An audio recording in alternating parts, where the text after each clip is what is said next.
ইদানিং গ্রামে বা শহরে যেখানেই যাচ্ছি একটা কথাই শুনতে পাচ্ছি, এবার ভোট কিভাবে দেব। এবার নাকি একদিনে 2 ভোট, তার মানে ভোট সেন্টার 2বার যেতে হবে, 2বার লাইনে দাঁড়াতে হবে। Lot of confusion. কিন্তু এই সব কিছু নিয়ে আপনার যাবতীয় দুশ্চিন্তা আজ দূর হয়ে যাবে। চলুন দেখি আগামী ত্রয়োদশ জাতীয় সংসদ নির্বাচন এবং গণভোটের দিন আমরা কিভাবে ভোট দেব।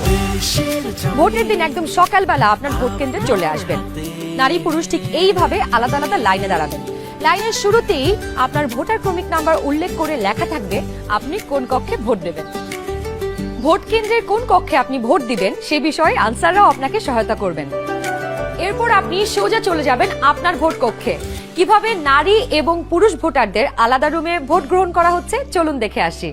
কক্ষগুলোর বাইরেও ভোটার ক্রমিক নম্বরগুলো লেখা থাকবে। প্রথমেই একজন পোলিং অফিসার আপনার নাম এবং ভোটার নম্বর জিজ্ঞাসা করবেন। তারপর আপনার চেহারার সাথে আপনার ভোটার তালিকায় থাকা ছবি মিলিয়ে দেখবেন।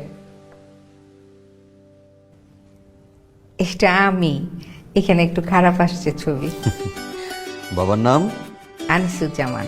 ভোটার আয়শা খানম, ভোটার নং 0157।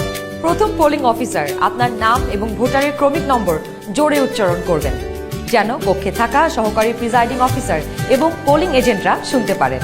এরপর দ্বিতীয় পোলিং অফিসার আপনার আঙুলে অমোচনীয় কালি লাগিয়ে দেবেন। তারপর আপনি চলে যাবেন সহকারী প্রিজাইডিং অফিসারের টেবিলে। প্রিজাইডিং অফিসার আপনার ভোটার নাম্বার লিখে আপনাকে 2টো ব্যালট পেপার দেবেন।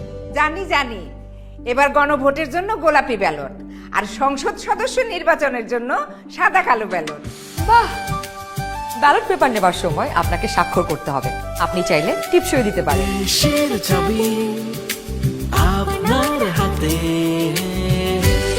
ব্যালটের সাথে দেওয়া হবে সিল মারার জন্য একটি রাবার স্ট্যাম্প। আপনি 2টি ব্যালট এবং রাবার স্ট্যাম্প নিয়ে ভোট দেবার গোপন কক্ষে যাবেন। এবার কিন্তু সময় বাঁচানোর জন্য অনেক ভোট কেন্দ্রেই 2টো গোপন কক্ষ থাকবে, যাতে একই সময়ে 2জন ভোটার 2টো গোপন কক্ষে ভোট দিতে পারেন। গোপন কক্ষের ভেতরে আপনি কিভাবে ব্যালটে সিল দিবেন চলুন দেখি। গণভোটের গোলাপি ব্যালটে হ্যাঁ এবং না 2টো ঘর থাকবে। সংস্কার বা পরিবর্তন চাইলে হ্যাঁতে সিল মারুন। গণভোটে আপনি হ্যাঁ দিলে সবগুলো সংস্কার পাবেন, আর না দিলে কোনো সংস্কারই পাবেন না। এরপর ব্যালটটি লম্বালম্বি ভাঁজ করুন, যেন সিলের রং অন্য ঘরে না পড়ে।